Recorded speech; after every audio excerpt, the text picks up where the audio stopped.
Hey there, comic book friends. I'm Travis, and it's new comic book day, or at least new comic book day for me. Hey, this week's comic books came this week after the last video, where my books came really late. I was complaining about the fact that it sounded like Discount Comic Book Service sent my stuff UPS. They either caught their own mistake, or when I sent them the email, it was enough time for them to fix it. They fixed the mistake. They sent the stuff through the Postal Service. The Postal Service did their job this time around, and I got my comics on Friday. Looks like this week I've got 15. Just once again, as a heads up, no comic book roundtable. This week it is the Disembodied Voices birthday, so we're doing birthday shenanigans.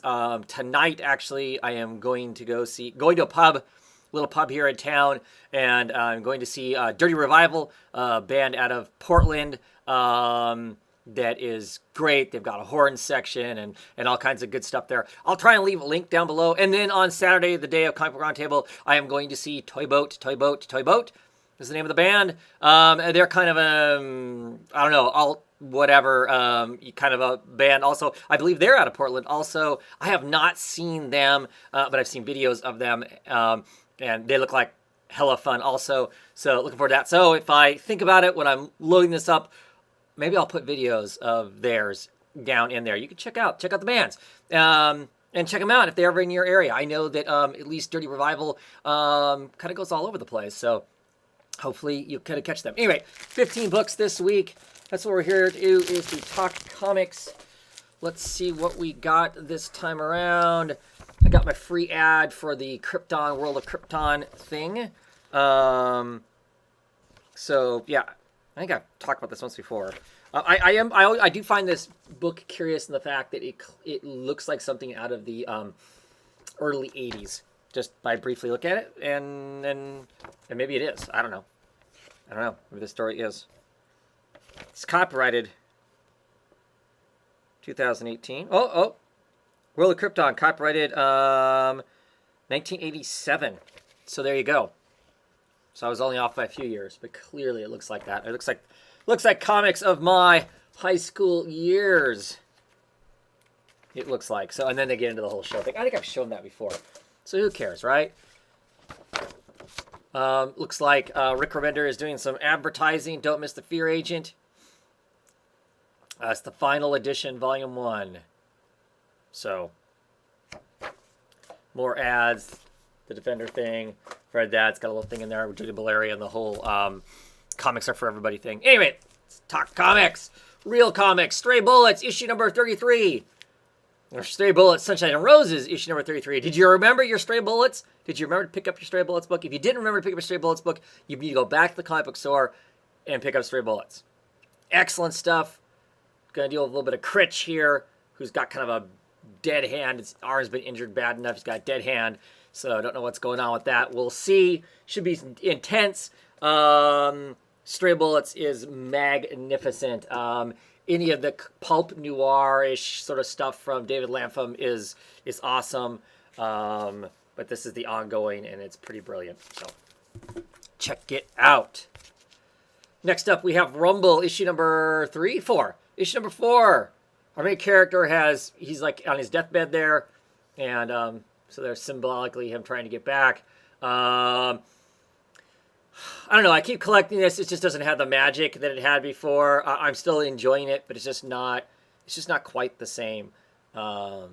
James Herron was part of the soul of the book, and him being gone, it's somebody else doing their best. I mean, don't get me wrong, Dave Rabin is awesome artist. It just, the book cries to have James Herron back on it. So, whatever happened there. No idea. And then we have Punk's Not Dead, issue number 2. What the F is Joe Strummer? Everybody knows who Joe Strummer is, right? From The Clash. Anyway, super stoked for issue number 2 of this. I loved the first issue. I'm very excited to see what all we dive into now. We've kind of established some occult investigation stuff from the English government. We got this kid who, mom makes money by being part of the tabloids and kind of involves him in that.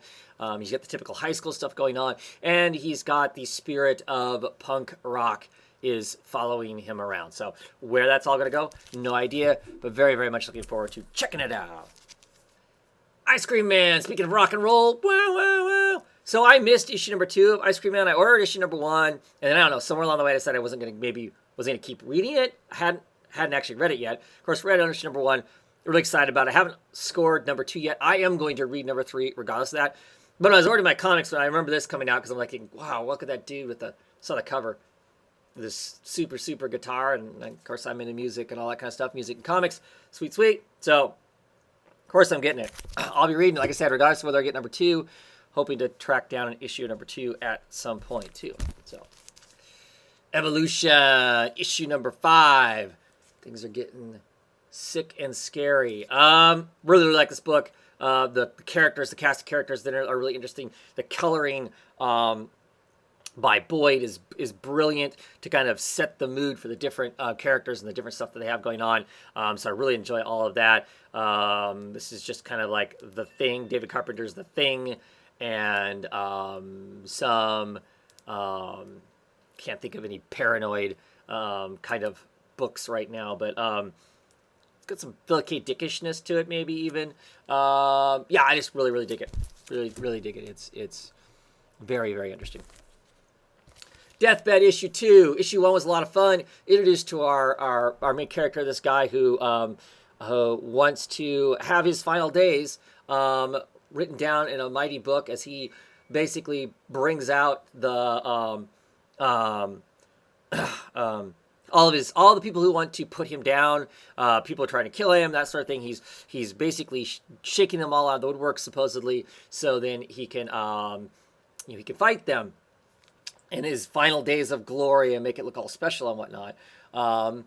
And you come to find out that they're actually going after his loved ones and not going after him. So we'll see where the story goes. With our main protagonist here is a woman who, I can't remember her name right off the top of my head, but she is a ghostwriter, and she's going to write the guy's biography. And she's decided to go along, even though it's all kinds of crazy bands. Superman, issue number 43. More of the Bizarro verse. Bizarro boy. Me am not Bizarro boy. First issue was fun. Looking forward to seeing what we get with the next issue. Just a really enjoyable Superman tale. Super Sons, excited to see where this goes. Talia, of course, has come back for Damian, so we get this great cover of Damian basically saying, Superboy's dead. So, yeah. All part of the Parent Trap story, issue number 14. Don't know how much longer. We've got much longer for that book's going to be gone, so enjoy it while we can. Moonshine, issue number 8. Yes, right there in the middle of the cover. Moonshine number 8. Dealing with the Italian vampires here. What's going to go on with them? Because, of course, we have the whole werewolf thing happening with our main character now. And the Moonshiners are still in there. Largely, it's all about Eduardo Rizzo's brilliant artwork in this. His shadowing, his colors, everything about it is just primo stuff. And that's the big reason why I pick up that book every week. Monstrous, issue number, I want to say 15. Issue number 15. It's going to be an issue mostly about Fox here, about Foxy, and what the world might have in store for her. Get some Fox spirits there. It was a long time. Seems like there was a big break. Seems like we just got last issue though, so it's exciting to get another issue of this. This is like a slow burn kind of a story. I really like it.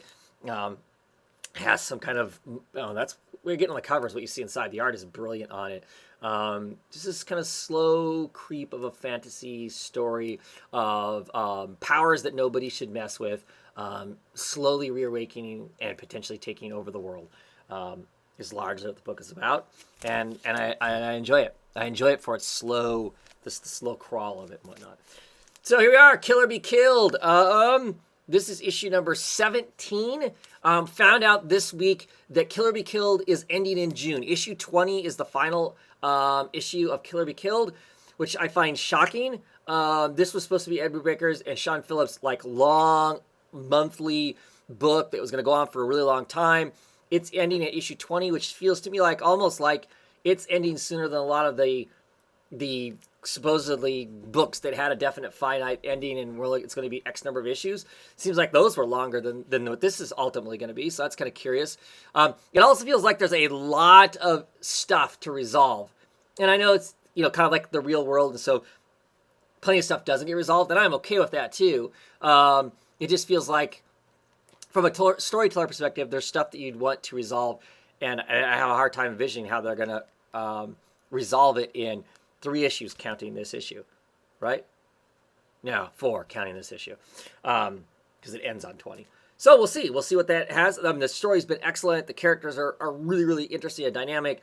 Of course, brilliant art by Sean Phillips with Brubaker's coloring on it. So all good stuff.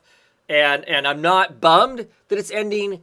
Like I said, it seems surprising, and now I'm just already excited for what's next for this creative team, because they are, whatever they're doing, I'm reading. So, Batman, issue number 43, the second part of the whole Poison Ivy story, wonderful Janet art, which I think is gorgeous. I like Poison Ivy taking over the world and whatnot. Curious to see how it resolves itself, since the only people who aren't doped up currently is Catwoman and Batman. So we'll see how that plays out.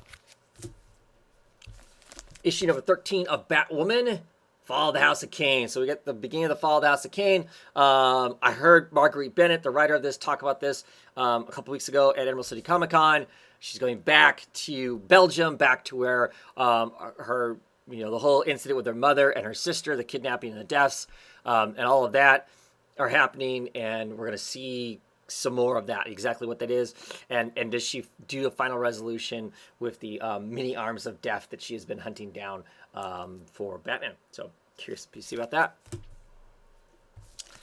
Second issue of Brave and the Bold, Batman and Wonder Woman. The art in it is gorgeous because, of course, it is Lean and Sharp doing the art. But I have to tell you, the first issue of this was a slog fest for me to get through. I did not enjoy it much. Maybe it was the headspace I was in, but it just felt like it took a lot of effort to read all of the narrated boxes that were in it and whatnot. And I'm not a person who's afraid of reading. It just didn't. It was just a lot to try and read. Felt like so. I'm hoping that now we've kind of set the setting of what's going on, that Tir Nog is on the cusp of collapsing. That's kind of the fantasy world of Ireland. Wonder Woman is there. There's been a murder. She's going to do some detective work. Of course, the detective work, you think will bring in Batman in a sense. Batman in Gotham has been taken over by this leakage of the evil stuff that's coming out. So we'll see how that all plays out in the actual book. And finally, my 15 is back with yet another one of the Young Animal books coming back. This is Cave Carson Has an Interstellar Eye, issue number 1. And that cover is just so cool. The colors on that, my camera probably does not pick up. It is so cool. And I love him yelling. I mean, that is just a brilliant way to use the title. I just really dig it. I dig everything about it. I'm excited to have this book. I really, really enjoyed Cave Carson Has a cybernetic eye. So the Interstellar Eye, I'm so down for this. John Rivera writes a great story. Michael Avon Oeming's art in this with Nick Flaherty doing the colors has been great. He's got such a dynamic, action-filled art style. It just matches up with the kind of story that's being told in this so well. So very excited to have this back. And that is it. That's my books. Once again, no Comic Book Roundtable. Enjoy your weekend. I will enjoy my weekend. And I will see you back again next week. Talk about comics. I'll have like 3 weeks worth of comics stacked up in. Last week's, this week's, and then next week's comics. So it could be all kinds of crazy. I will take notes as I'm reading now so I can remember exactly what I want to talk about. All these books instead of getting to the Comic Book Roundtable, excuse me, and then not being able to think about it. But at any rate, I'm going to drink some of my tea. and go read some comics and boogie down to some live music. Have a great one, everybody.